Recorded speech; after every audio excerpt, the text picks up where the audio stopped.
Powerful woman sees driver helping her disabled daughter dance and cries.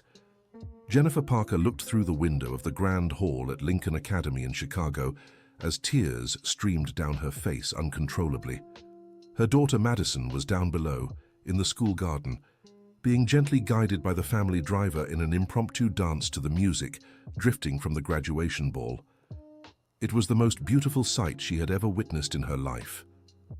There was her 17-year-old daughter, who had never been able to dance after being in a wheelchair for 3 years, smiling in a way Jennifer hadn't seen since before the accident. The driver, Michael, held the girl's hands delicately and spun her slowly, as if she were the most precious thing in the world. Jennifer felt her chest tighten when she realized she had missed that moment. She was there, watching from afar, when she should have been part of her own daughter's joy. As always, she was too busy with work to truly be present. "Mrs. Parker?" The secretary's voice brought her back to reality. "Dr. William is waiting to discuss the company's expansion." "Cancel the meeting," Jennifer replied without taking her eyes off Madison. "Cancel all meetings today." The secretary looked surprised but obeyed. Jennifer wiped her tears and walked down the school stairs toward the garden. She needed to understand what was happening there. As she approached, she heard Madison's genuine laughter, the kind she hadn't heard in so long she had almost forgotten what it sounded like. "Thank you, Mr. Michael," Madison said. "That was the first time I ever really danced." "It was my pleasure, little one," Michael replied with a fatherly smile. "You deserve to dance whenever you want." Jennifer stopped a few feet away, watching the interaction. There was something about the way Michael looked at Madison that unsettled her, yet also moved her. It was a look of genuine affection from someone who truly cared. "Madison," Jennifer finally stepped forward. "What are you doing here?" The girl's smile vanished instantly, as it always did when her mother appeared. "Nothing, Mom, just talking." "Mr. Michael," Jennifer addressed the driver, trying to keep her voice steady. "I need to speak with you."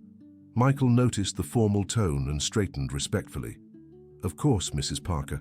"Madison, go to the car. We're leaving now."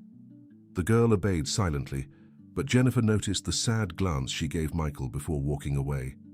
"Mr. Michael." Jennifer waited until Madison was far enough.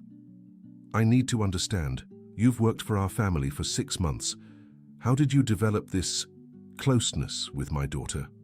Michael took a deep breath before answering. "Mrs. Parker, I'm just doing my job. I take Miss Madison to physical therapy every day, and during those rides, we talk. She told me about her dream of dancing at the graduation ball, like the other girls. And you thought it was appropriate to fulfill that dream without my permission. I'm sorry, ma'am, but Miss Madison was very sad today. All her classmates were dancing inside, and she was left here alone. I just couldn't leave her like that." Jennifer's chest tightened. She hadn't even known Madison wanted to dance at the ball. As a mother, she should have known. "Why didn't she tell me about this wish?" Michael hesitated before answering, clearly uncomfortable. "I don't know if it's my place to say this, Mrs. Parker. Tell me." "She believes you're too busy to listen." Michael's words hit Jennifer like a punch to the gut. She looked toward the car where Madison was waiting and felt overwhelming guilt. Dear listener, if you're enjoying the story, please take a moment to like and especially subscribe to the channel. It helps us a lot as we're just starting out. Now, continuing. On the way home, Jennifer tried to talk to Madison, but the girl gave short answers and stared out the window. In the rearview mirror, Jennifer watched Michael driving in silence, wondering how an employee who had only known her daughter for 6 months seemed to understand her better than she did. When they arrived home, Jennifer helped Madison out of the car and walked her to her room. The house was an elegant 2-story in Beverly Hills, but at that moment, it felt cold and empty. "Maddie, can we talk?" "About what, Mom?" "About the dance, about dancing. Why didn't you tell me you wanted to dance?" Madison sighed and looked down at her hands. "Because I knew you'd say it was silly, that I needed to focus on physical therapy and school." "I never said that." "You didn't have to. It's what you always think. That I'm a problem to be fixed, not a person with dreams." Her daughter's words cut deep into Jennifer's heart. She moved closer to the bed where Madison was sitting. That's not true, sweetheart. Then why are you never here? Why does Mr. Michael know more about me than you do? Jennifer didn't know how to respond. Madison was right, and it hurt more than any business criticism she'd ever received. I work so hard to give you the best, to pay for the best doctors, the best physical therapy. I don't want the best doctor, Mom. I want my mom. Madison said this and turned away, signaling the conversation was over. Jennifer stayed there for a few minutes, watching her daughter before leaving the room. Downstairs, she found Michael organizing the car keys in the kitchen. The housekeeper, Mrs. Martha, was preparing dinner. Mr. Michael, I need to know more about these conversations you have in the car. Michael glanced at Mrs. Martha, who gave a subtle nod of encouragement. Mrs. Parker, I don't want to cause trouble. I just listen when Miss Madison wants to talk. What do you talk about? About school, about her friends, about how she feels. Sometimes she cries on the way to physical therapy. She's afraid she'll never walk again. Jennifer sat in one of the kitchen chairs. She didn't know Madison cried, didn't know she was afraid. And what do you tell her? I tell her she's very strong, that she's overcome so much already. I share stories about people I've known who went through similar things and kept moving forward. What people? Michael was quiet for a moment. My daughter also used a wheelchair, Mrs. Parker. Jennifer looked at him surprised. Used to. She's no longer with us.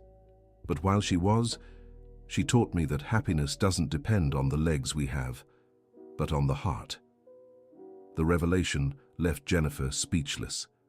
Michael had lost a daughter and now cared for hers with such tenderness. Why didn't you ever tell me this? You never asked about my personal life.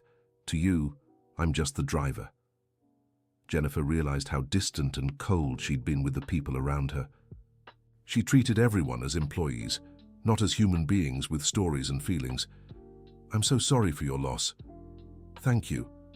That's why I understand Miss Madison so well. She needs to know she's loved, not just taken care of.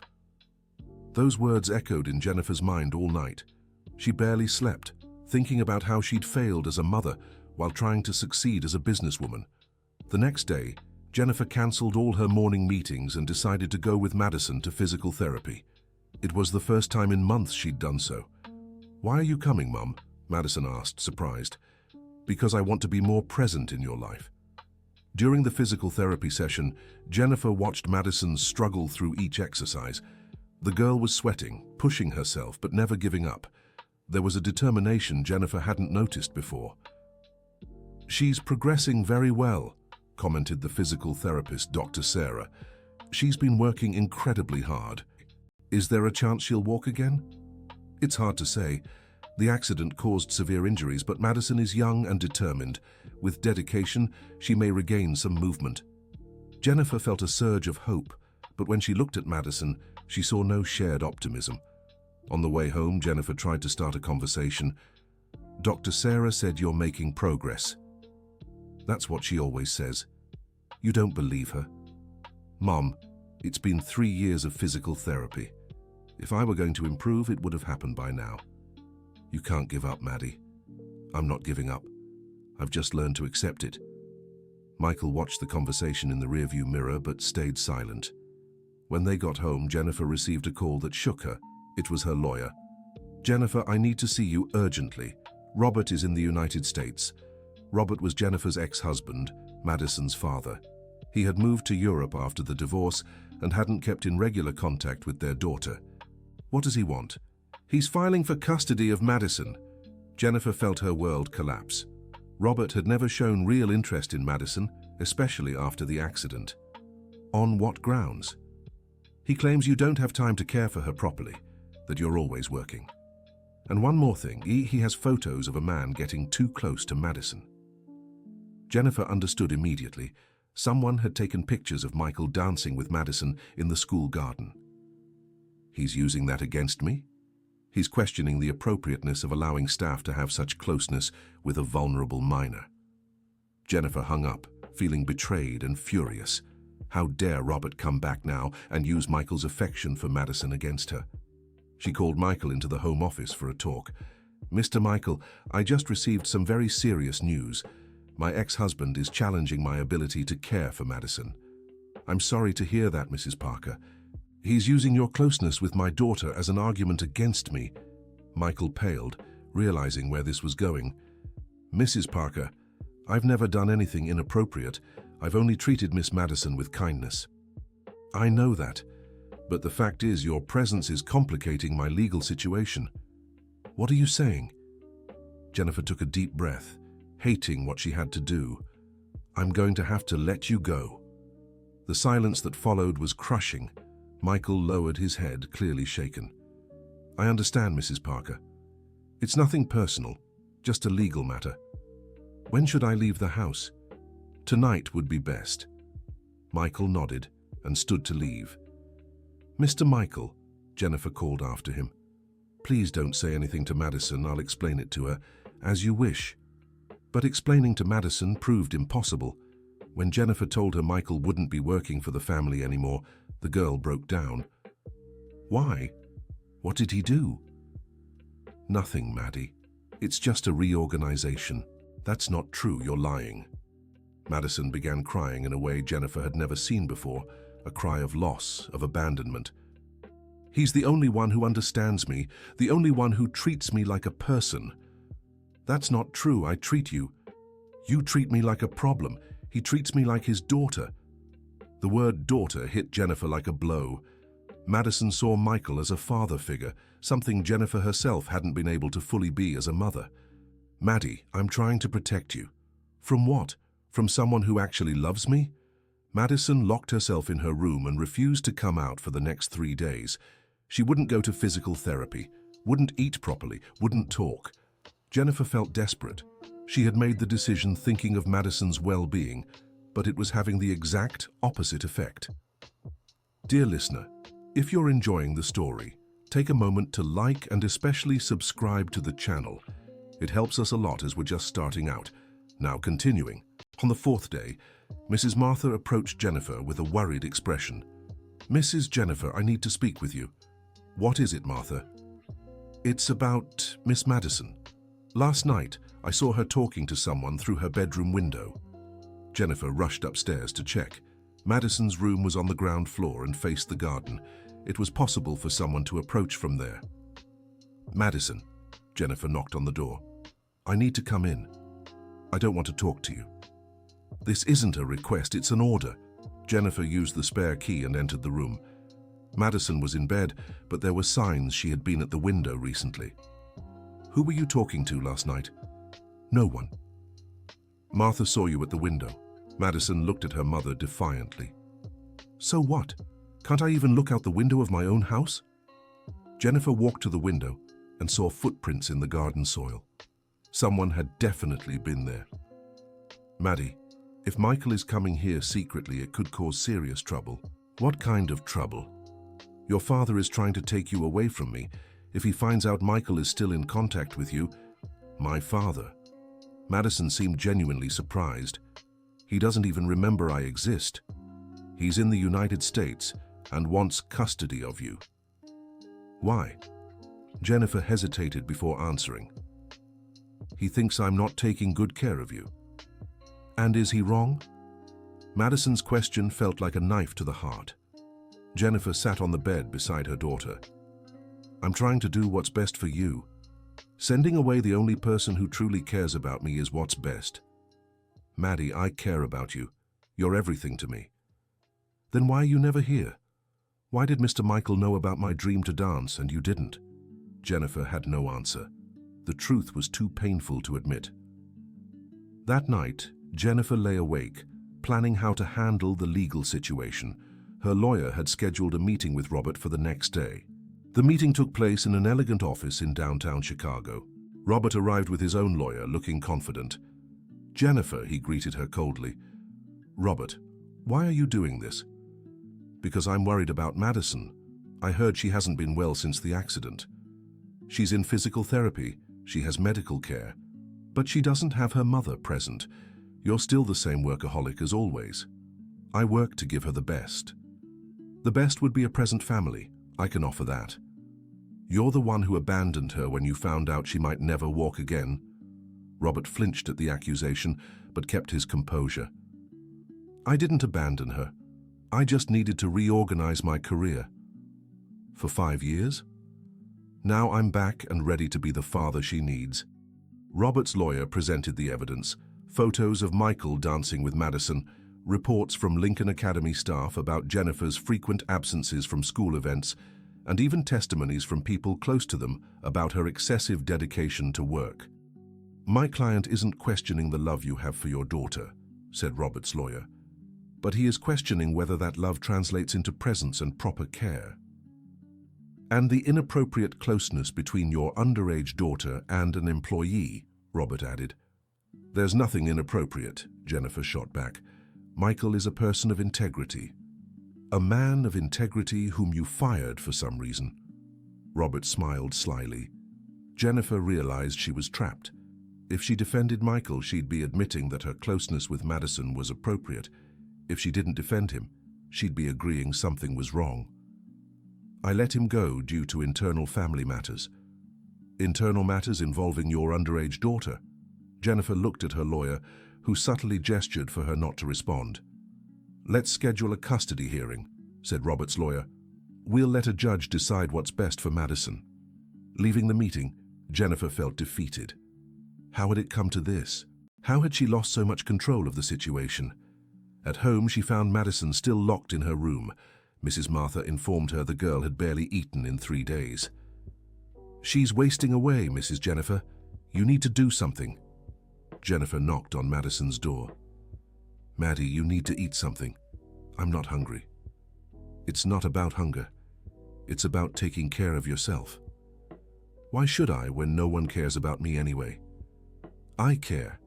If you cared, you wouldn't have sent Mr. Michael away.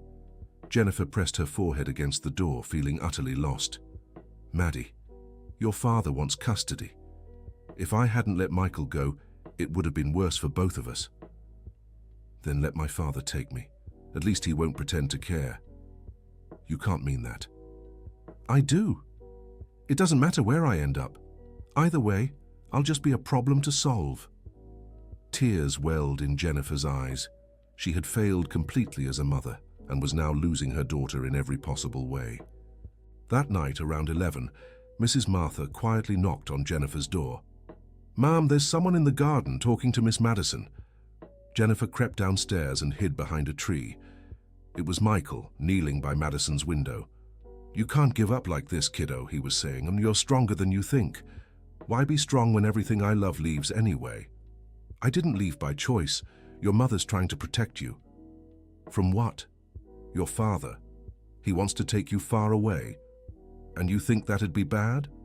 Michael hesitated. I think you should stay with whoever truly loves you, and your mother does, even if she doesn't know how to show it. She doesn't love me. She pities me. That's not true. I've seen how she looks at you. It's love, not pity. Jennifer's heart ached hearing Michael defend her. Mr. Michael. Madison sounded tearful. I miss having you around. I miss you too, kiddo. But sometimes we have to step back from the people we love to protect them. Like your daughter. Jennifer saw Michael bow his head. Yes, like my daughter. What happened to her? She had a serious illness. Spent her last 2 years in a wheelchair just like you. How did you cope? We danced. Every night I'd play music and we'd dance in the living room. She said dancing made her forget her legs wouldn't obey. Jennifer wept silently behind the tree. Is that why you danced with me at Lincoln Academy's garden? That's why. You reminded me so much of her in that moment. Can I be your daughter too? Madison's question shattered Jennifer's heart. Her daughter was seeking in Michael what she couldn't find in her. You already are, kiddo. Since the first day we talked in the car. Jennifer could no longer stay hidden. She stepped out from behind the tree and approached the window. Michael stood immediately, clearly flustered. Mrs. Parker, I can explain. You don't need to, Jennifer interrupted. I heard everything. Madison looked at her mother with surprise and fear. Mom, You what, Maddie? Did you find in Michael what I should have given you from the start? Michael tried to step back, but Jennifer stopped him. No, Mr. Michael, stay. I need to talk to both of you. Jennifer knelt outside the window, level with Madison. Maddie, I need to apologize to you. I failed you as a mother. Mom, let me finish. I thought working hard to give you the best was enough. But Michael showed me you needed presents, not things. Madison began to cry. I just wanted you to be here more often. I know, sweetheart, and I will be. I'll restructure everything in my life to be the mother you deserve.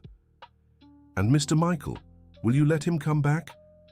Jennifer looked at Michael, who waited anxiously for her answer. Mr. Michael, Jennifer addressed him. Did you ever lie to me about anything? No, Mrs. Parker, I never lied. Then why didn't you tell me you had a daughter who went through the same situation as Madison? Because you never asked about my life, and it's too painful to talk about. What was her name? Emily. Her name was Emily. And she taught you how to handle wheelchair users. Michael hesitated before answering. Actually, Mrs. Parker, I'm a licensed physical therapist. I left the profession after I lost her. Jennifer looked at him, shocked. You're a physical therapist. Yes, but I couldn't work in the field anymore. It was too painful. Why did you take a job as a driver? Because driving calmed me, and when I saw you needed a driver to take Miss Madison to therapy, I thought I could help in some way, even indirectly. Jennifer began to understand the whole situation. Michael wasn't just a driver who grew fond of Madison. He was a qualified professional who saw in her a second chance to help. Why didn't you ever tell me this? Because I wasn't hired as a physical therapist, and because I wasn't ready to return to the profession. And now, are you ready? Michael looked at Madison, who waited hopefully for his answer. If it's to help Miss Madison, yes, I'm ready. Dear listener, if you're enjoying the story, please take a moment to like and especially subscribe to the channel. It helps us a lot as we're just starting out. Now, continuing. Jennifer made a decision in that moment that would change everything. Mr. Michael, I want to rehire you, not as a driver but as Madison's private physical therapist. Madison squealed with joy, and Michael was visibly moved. But what about the legal situation with your ex-husband, he asked. We'll face that together. If Robert wants to question my parenting, let him, but now I'm sure I'm doing the right thing. Are you certain, Mrs. Parker? I am. And stop calling me Mrs. Parker. We're family now. In the days that followed, the household dynamic changed completely. Michael returned, but now with an official role. He set up a small therapy space in the home's leisure area and began working with Madison daily. Jennifer kept her promise to be more present. She restructured her company to work part-time from home and joined the therapy sessions whenever possible. You're making great progress, Maddie, Michael remarked during one session. I can feel your legs responding better to the stimuli. Do you really mean that, or are you just trying to cheer me up? I'd never lie about this. You really are improving. Jennifer watched from the doorway, seeing Michael's dedication and Madison's effort. There was a special connection between them that went beyond a professional relationship. Mom, Madison called, come do the exercises with me. Jennifer entered the room and joined in the exercises. It was the first time she actively participated in her daughter's physical therapy. Now we'll work on balance, Michael instructed. Madison, try to hold on to the parallel bars. Madison made the movement and managed to stand for a few seconds. Jennifer held her breath, moved by her daughter's progress. I did it, Madison smiled. Mom, did you see? I saw, sweetheart. I'm so proud of you. It was the first time in years Jennifer felt truly connected to her daughter. The custody hearing was scheduled for a week later. Jennifer was nervous but determined to fight for Madison. On the day of the hearing, she arrived at the courthouse accompanied by her lawyer and Michael. Madison would also need to testify. Robert was already there with his lawyer, looking as confident as ever. Jennifer, he greeted her coldly. I see you brought the famous driver. Physical therapist, Jennifer corrected. Michael is Madison's physical therapist. How convenient to discover that now. The judge, Judge Richard Thompson, a man around 60, called everyone into the courtroom. We're here to determine what's best for the minor Madison Parker Williams, he began. Mr. Robert, present your arguments. Robert's lawyer presented all the collected evidence, the photos, reports of Jennifer's absences, testimonies about her excessive dedication to work. Your Honor, my client is concerned about his daughter's well-being. The mother works excessively and allows inappropriate closeness between the minor and household employees. Mr. Michael, the judge addressed him, can you explain your relationship with the minor? Michael stood respectfully. Your Honor, I was the family's driver for 6 months. During that time, I developed a fatherly affection for Madison, who reminds me so much of my late daughter. And the accusations of inappropriate closeness? There has never been any inappropriate behavior on my part. I treat Madison as I would my own daughter. Are you qualified to work with people with disabilities? I'm a licensed physical therapist, Your Honor. I worked in the field for 10 years before a personal loss led me to seek another profession temporarily. The judge noted the information. Mrs. Jennifer, how do you respond to the accusations? Your Honor, I admit I've made mistakes as a mother. I worked too much and was absent during important moments. But since realizing this, I've completely restructured my life to be more present. And about hiring Mr. Michael as a physical therapist. It was a decision based on his professional qualifications and the special bond he developed with my daughter. Madison has progressed more in 2 weeks with Michael than in months with other professionals. I'd like to call the minor to testify, the judge decided. Madison entered the room in a motorized wheelchair, looking nervous but determined. Madison, the judge addressed her kindly, do you understand why we're here? Yes, sir. My dad wants me to live with him. And how do you feel about that? I don't want to live with my dad. He hasn't spoken to me in years. Robert seemed bothered by his daughter's response. And about your mother? How is your relationship? My mum works a lot, it's true. But lately she's been more present, and she really cares about me. And about Mr. Michael? Madison looked at Michael affectionately. Mr. Michael is like a father to me. He understands me and helps me believe I can get better. What kind of help does he offer? He's a physical therapist and helps me with special exercises. Thanks to him, I can already stand for a few seconds. The judge seemed interested in this information. Can you demonstrate that? Madison looked at Michael, who gave her an encouraging nod. With great effort, she transferred from the motorized wheelchair to a regular chair and, holding onto the sides, managed to stand up for a few seconds. There was a murmur of admiration in the room. Even Robert seemed surprised. When did you manage to do this for the first time? The judge asked. Last week. Mr. Michael said that if I keep working hard, I might be able to take a few steps by the end of the year. The judge took some notes and called for a 15-minute recess to review the case. During the break, Robert approached Jennifer. I didn't know Madison was making this kind of progress. You didn't know because you never bothered to find out, Jennifer replied coldly. Jennifer, I know I made mistakes in the past. They weren't mistakes, Robert, it was abandonment. When Madison needed support the most, you ran away. I wasn't prepared to handle the situation, and I was. Do you think it was easy for me? The difference is I stayed and learned to deal with it. When the judge returned, everyone anxiously awaited his decision. After reviewing all the evidence and hearing the testimonies, he began, it is clear that the child has a strong bond with her mother and with Mr. Michael, who plays a positive paternal role in her life. Jennifer nervously held Madison's hand. While I acknowledge that Mrs. Parker had past shortcomings due to overworking, I see she has taken concrete steps to correct this. Additionally, the child's progress with the treatment provided by Mr. Michael is evident. Robert lowered his head, already anticipating the decision. Therefore, I grant custody to the mother, Mrs. Jennifer Parker. Mr. Robert will have the right to regular visits, provided the child consents. Madison shouted with joy and hugged Jennifer. Michael smiled discreetly, moved by the outcome. However, the judge continued, I order a 6-month social services follow-up to ensure the changes promised by the mother are effectively implemented. Jennifer agreed to the conditions. She was willing to do anything to keep Madison with her. As they left the courthouse, Robert approached them. Madison, he called to his daughter, can I talk to you? Madison looked at her mother, who nodded. I want to apologize. I didn't know how to be the father you needed when things got tough. Why did you leave, Dad? Because I was scared. Scared I couldn't help you. Scared of seeing you suffer. But running away didn't solve anything. I know. That's why I came back. I want to try to be a better father if you'll let me." Madison thought for a moment. "You can visit, but you won't try to take me away from my mom again?" "No, I promise." "And will you accept Mr.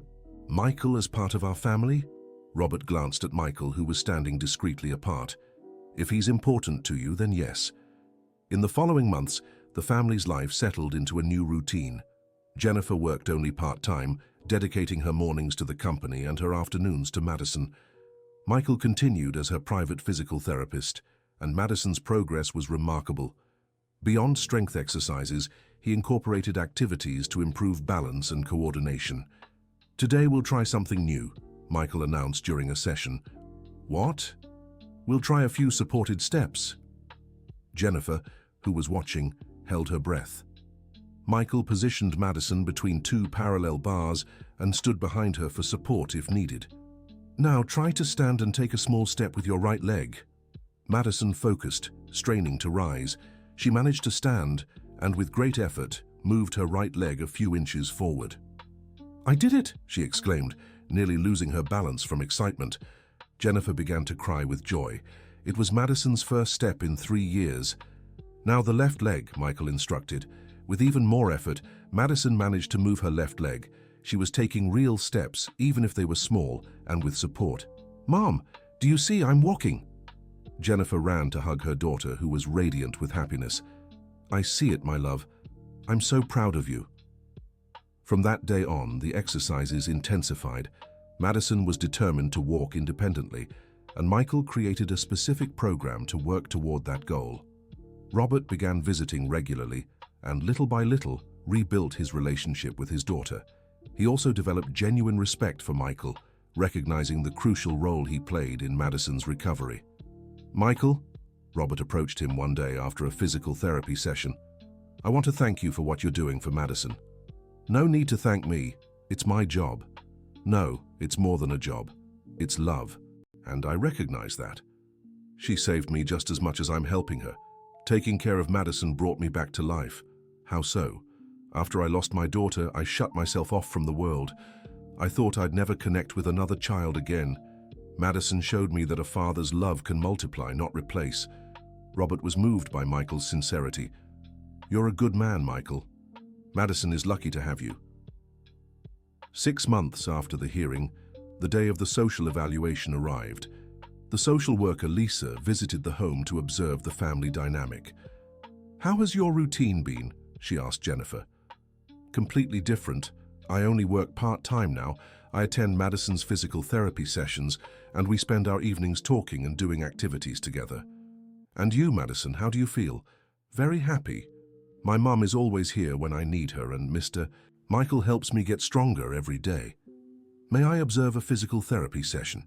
Michael demonstrated some of the exercises Madison did. The social worker was impressed by the girl's progress. "Can she walk with support?" she asked. "Yes. Would you like to see?" Madison positioned herself between the parallel bars and took several steps, showing much better balance than 6 months earlier. "Impressive. What's the prognosis?" "At her current rate of progress," Michael replied. "I believe in a few months she'll be able to walk with crutches and maybe in the future just with a cane for support." The evaluation was extremely positive. The social worker reported that Madison was in a healthy environment, receiving proper care and showing clear progress in her recovery. A year after the hearing, the day of the technical course graduation dance arrived. Madison had decided to study physical therapy, inspired by her own recovery and Michael's work. "Mom, do you think I'll be able to dance at the ball?" "I'm sure you will, my love." Madison could already walk short distances with crutches, but still used a wheelchair for longer trips. On the day of the dance, she dressed in a beautiful gown Jennifer had specially chosen for the occasion. Michael and Robert were also invited. "You look stunning," Michael said when he saw her ready. "Thank you, and thank you for making this moment possible." In the ballroom, when the music started playing, Michael approached Madison. "May I have the honor of this dance?" "Of course." But this time, instead of dancing while seated in her wheelchair, Madison stood up with the support of her crutches. Michael held her gently. and they danced slowly with her leaning on him when needed. Jennifer watched from the side, tears of emotion in her eyes. It was the fulfillment of a dream that had begun a year earlier in the school garden. "May I dance with you?" Jennifer approached. "Of course, Mom." The three danced together, forming a circle of mutual support. Robert joined them too, and for a few minutes they were a whole and happy family. "Mr. Michael," Madison said during the dance, "thank you for never giving up on me. Thank you for giving me a second chance to be a father. And you, Mom," Madison looked at Jennifer, "thank you for learning to be present. Thank you for teaching me what truly matters in life." That dance symbolized far more than a celebration. It was the triumph of a family that had learned to truly connect, overcoming obstacles that once seemed insurmountable. 2 years later, Madison graduated in physical therapy and opened a clinic specializing in rehabilitation for people with disabilities. Michael became her business partner, and together they helped other families navigate the same challenges they had faced. Jennifer had sold part of her company and dedicated more time to family. Though she didn't abandon business entirely, she found a balance that allowed her to succeed professionally without sacrificing her presence in her daughter's life. Robert maintained regular visits and had developed a genuine bond with Madison. He also contributed financially to the clinic as a way to make up for years of absence. Mrs. Martha continued caring for the house, but was now treated as family, not just an employee. Madison and Michael's clinic became a model in the city. They didn't just treat patients physically, they also focused on the emotional aspect of rehabilitation. "You saved my life," one of Madison's patients said during a session. "No, we just showed you that you already had the strength to save yourself," Madison replied. It was the same philosophy Michael had used with her, believing in each person's potential even when they couldn't see it themselves. On a special afternoon, 3 years after that first dance in the school garden, Jennifer was organizing a birthday party for Madison when she got an unexpected call. "Mom, can you come to the clinic? I have a surprise for you." "What is it?" "Just come and see." Jennifer arrived at the clinic and found Madison standing in the middle of the physical therapy room. No crutches, no wheelchair, just standing on her own. "Madison?" "Look." Madison took a few careful steps toward her mother, completely unaided. Jennifer rushed to hug her daughter, both of them crying with emotion. "When did this happen?" "Earlier today. Michael and I were doing my usual exercises when I realized I didn't need support anymore. I could stand and walk on my own." Michael watched the scene with tears in his eyes, knowing this was the moment they had worked toward for so long. "Mom," Madison said, still holding her, "do you realize what this means? That you'll be able to dance at your wedding without help?" They both laughed through their tears. "It means our family learned that with love, patience, and presence, any obstacle can be overcome." Jennifer looked at Michael, who stepped closer to complete the family embrace. "Mr. Michael," she said, "thank you for teaching us that sometimes the greatest gifts come from the people we least expect. Thank you for letting me be part of this family." In that moment, Jennifer fully understood the journey they had taken. It began with a powerful woman who believed work and money were enough to show love. It nearly cost her daughter because she wasn't there when Madison needed her most. And it culminated in a united family that learned true strength lies in presence, genuine care, and the ability to connect with those we love. Their story became an example in the community. Jennifer was often invited to speak about balancing work and family, always emphasizing that success without presence isn't real success. Michael returned to physical therapy not just as a career, but as a life mission. Every patient she helped was a way to honor the memory of her daughter Emily and celebrate the second chance Madison had given her. Madison became not only a skilled physical therapist, but an inspiration to other young people with disabilities. Her story of overcoming adversity motivated patients who arrived at the clinic without hope, and so a situation that began with tears of guilt and distance turned into a story of love, growth, and family unity. Jennifer learned that being a present mother is worth more than any professional achievement. Michael discovered that a father's love can be reborn and multiplied, And Madison understood that with determination and family support, there are no limits to what we can achieve. The dance in the school garden, which had started it all, was repeated many times over the years, but now it was a dance of celebration, not compensation. It was the dance of a family that learned to be truly present in each other's lives. End of story. Now tell me, what did you think of this story of family resilience? Do you believe Jennifer made the right decisions to regain Madison's trust? Leave a comment sharing your thoughts on this emotional journey. If you know someone who has faced similar challenges, share this story. Don't forget to like and subscribe to the channel so you don't miss other touching stories like this one.